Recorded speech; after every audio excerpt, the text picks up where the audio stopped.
Jana Weiss, our provost, read an email at the last Board of Regents meeting from a graduate of our online program in Justice and Safety. Mm-hmm. And he had come to commencement and had marched, and it was his first time on the campus, but he felt like he knew it. And he recognized the buildings, and he rubbed Daniel Boone's toe. Right. But the gist of the email, or the real message of the email, was that this person had the same feeling about Eastern Kentucky University that our graduates who've spent their entire experience in our standard classrooms. And I think that's what you and I are saying that we want. Yes. Now, where the rubber really meets the road in strategic planning is when it has some impact on the way the institution utilizes its resources. And it's always seemed to me that that's probably the most difficult piece of it, because there's so many things you have to pay for. You got to keep the lights on. You've got insurance. You've got all those unavoidable things. We're in an environment now where there's not going to be what new money we have is going to have to be new money that we generate through being more entrepreneurial in a very service-oriented way. But then the real tough part of it becomes, well, what are we doing now that's less important than what we need to be doing? That's right. And one of the things that I think is unique about this strategic planning cycle is, and you have to take some credit for this because you gave us our charge, but Harry Mobberly, who directs the Financial Planning Council, he and I have been working together. He sits on strategic planning, I sit on the Financial Planning Council, and we have several goals. One is to make the budget process transparent, so that everybody can see what's happening. There are no surprises. Also to make it accessible, that there is more inclusion in the decision-making process. And the third thing is to really link strategic with financial planning.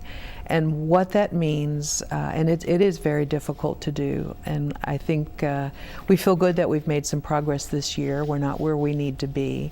But what that means is, because there's not a lot of discretionary money, as you say, most of the budget is really already spent by the time you begin to plan.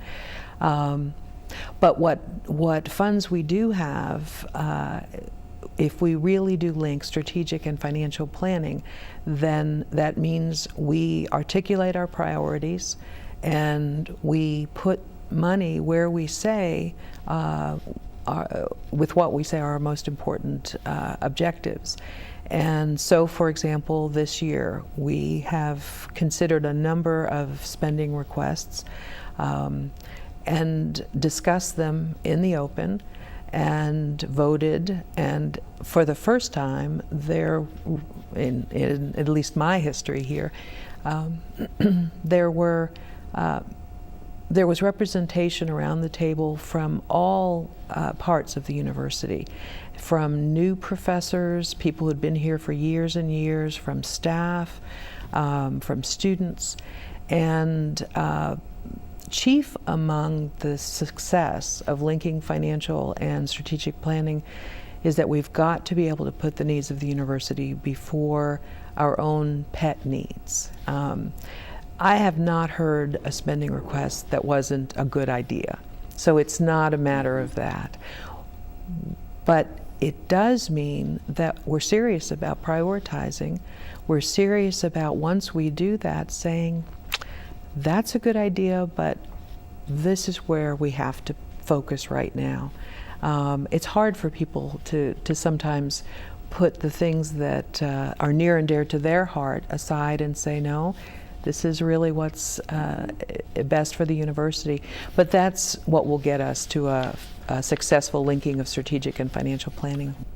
I can't begin to tell you how difficult it has been for me to help get that process in place and then sit back and let it work and not tinker with it, you know. Right. And because that's that, you know, I'll just be honest, that has taxed my willpower over the last year. But I think if we're serious on this campus, and I am serious about shared governance, then we've got to let those processes work and work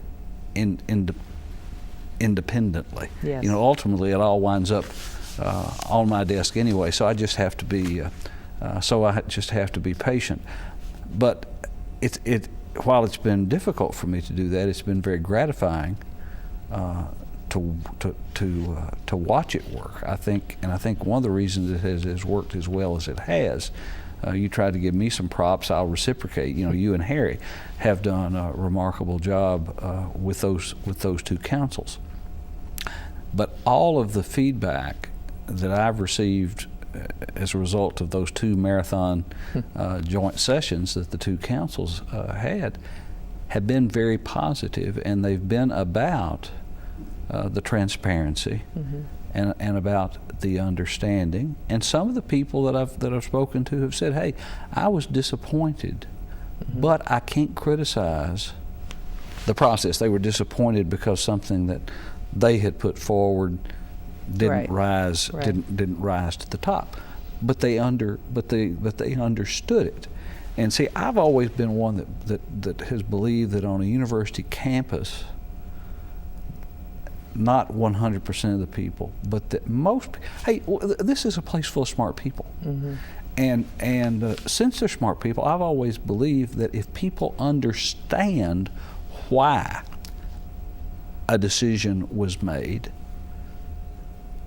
they'll come closer to accepting it. That's exactly right. Than they will if they don't.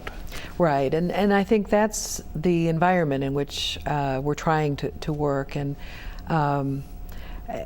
there's really a culture that's also being turned around. I think, and this happens on many, maybe even most campuses. The budget process, because it's so critical, it has to happen. Timing is important, and as you say, you know, you make a mistake and the lights go out, and so the people who have been responsible for that have tended to want to kind of keep it as simple as possible for very good reasons. So I give a lot of credit to Harry because he's changing a little bit of a culture where we're saying, no, this is an open decision-making process, and we're learning as two councils coming together, people who before have not had to consider and actually had a role in making budgetary decisions. And I've been very proud of the people on the council. They take it very seriously. And we're learning to take the university needs as primary needs, and that's a difficult lesson, and we're making progress there.